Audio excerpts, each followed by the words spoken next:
According to reports, Katie Price is thinking of following Kerry Katona onto OnlyFans, and apparently she could make up to £1 million. Now this is sending out the wrong message if you ask me. It's sending out the message to young people that whenever there's no work, just turn to taking off your clothes and getting your jiggly bits out for the titillation of some pathetic blokes online, whilst characters like Timothy Stokely get even richer.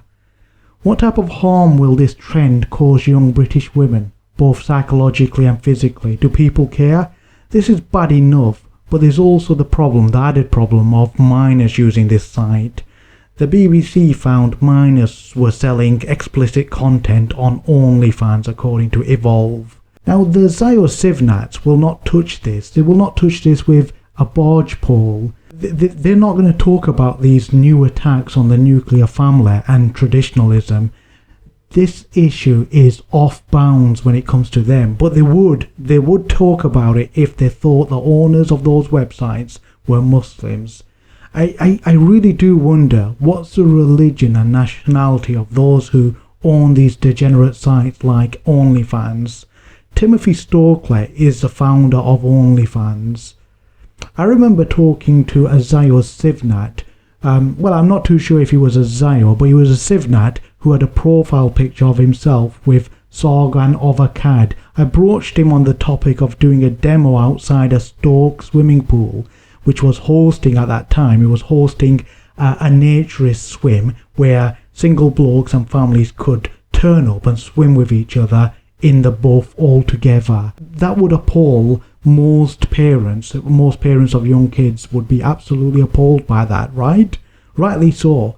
His response though, and this is a Sargon of Akkad fan, his response was, that's a Muslim thing to do, i.e. to protest against something like that is a Muslim thing to do. And the intimation behind all that was, he was basically saying degeneracy is part of British culture, and anything opposing this type of event is external, is something else, it's quote-unquote Muslim.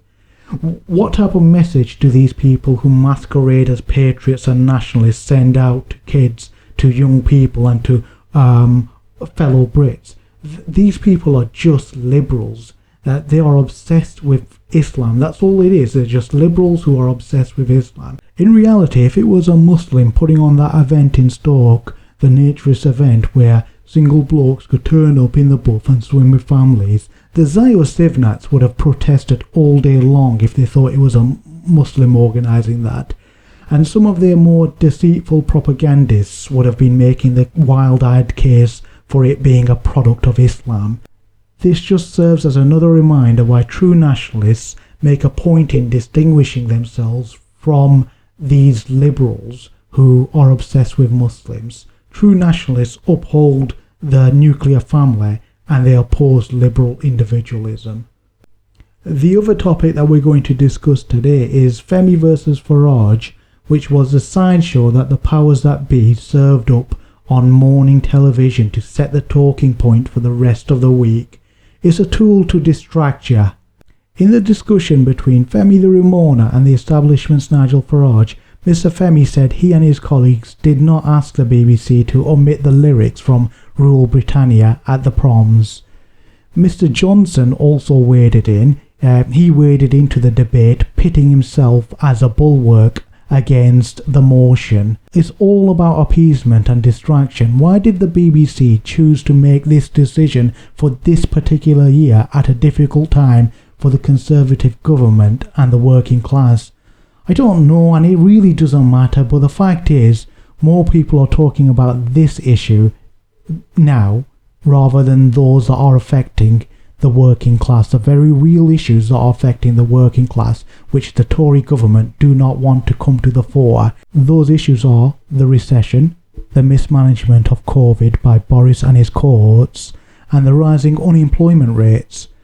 All something that Mr. Boris should be concentrating on. But the BBC's decision to omit the lyrics of Rule Britannia is just a massive distraction, and it's not helping any of us.